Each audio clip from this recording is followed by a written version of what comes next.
Hi friends, Bharat పాకిస్తాన్ల మధ్య యుద్ధంతో సరిహద్దుల ప్రాంతాల్లో భయానక పరిస్థితులు నెలకొన్నాయి. దీంతో స్కూళ్లు, కాలేజీలు, విమానయాన శాఖ, ఎయిర్పోర్టులను సైతం మూసివేయడం జరిగింది. నా భారతదేశం చాలా సున్నితమైనది. ఎందుకంటే 100కి 99 సార్లు మంచితనంతో నొప్పిని భరిస్తుందే తప్ప తిరుగుబాటుతనం చూపించదు.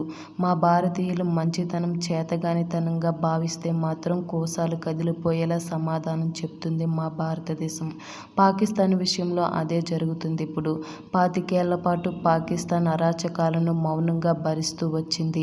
యుద్ధం ఎందుకు అనుకుంది. కానీ పాకిస్తాన్ హద్దులు మీరటంతో గట్టిగా సమాధానం చెప్తుంది భారతదేశం పాకిస్తాన్పై యుద్ధం చేయడాన్ని ప్రతి భారత పౌరుడు సమర్థిస్తున్నాడు.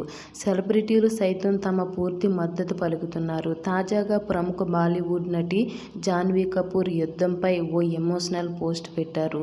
జాన్వీ కపూర్ తన పోస్ట్లో గత రాత్రి న్యూస్ ఛానల్లో సోషల్ మీడియాలో ఇలాంటి వాటిని నేనెప్పుడూ భారత గడ్డపై చూడలేదని, నేను ఇంతకు ముందెన్నడూ లేని విధంగా ఆందోళనకు గురయ్యానని, వేరే దేశాలు యుద్ధాలు చేస్తుంటే సర్దుకుపోవాలని గొడవలు ఎందుకని చెప్పేవాళ్ళం.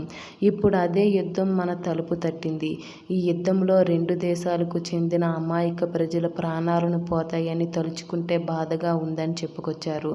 అయితే చరిత్ర పరంగా చూసుకున్నా, గుణం పరంగా చూసుకున్న భారతీయులు ఆగ్రహపరులు కాదని, ఇతర దేశాలపై మొదటిగా యుద్ధానికి కాలు దువ్వము. అయితే ఎన్నో ఏళ్ల కుట్రలు, దాడులు తర్వాత తిరగబడ్డాం. దెబ్బకు దెబ్బ తీస్తున్నాం. త్రివిధ దళాలు వీరోచితంగా పోరాడుతున్నాయి. ఏ ఒక్క భారత పౌరుడికి హాని కలగకుండా చూసుకుంటాయని గట్టిగా నమ్ముతున్నానని, భారత సైన్యానికి సెల్యూట్. సైన్యం సురక్షితంగా ఉండాలని ప్రార్థిస్తున్నానంటూ ఎమోషనల్ అయ్యారు జాన్వీ కపూర్. జాన్వీ పెట్టిన ఈ పోస్టుపై ఆమె అభిమానులు పెద్ద సంఖ్యలో స్పందిస్తున్నారు. అయితే మీరేమనుకుంటున్నారో కామెంట్ చేయండి. అలాగే ఈ వీడియో నచ్చితే లైక్ చేయండి. మా ఛానల్ని సబ్స్క్రైబ్ చేసుకోండి.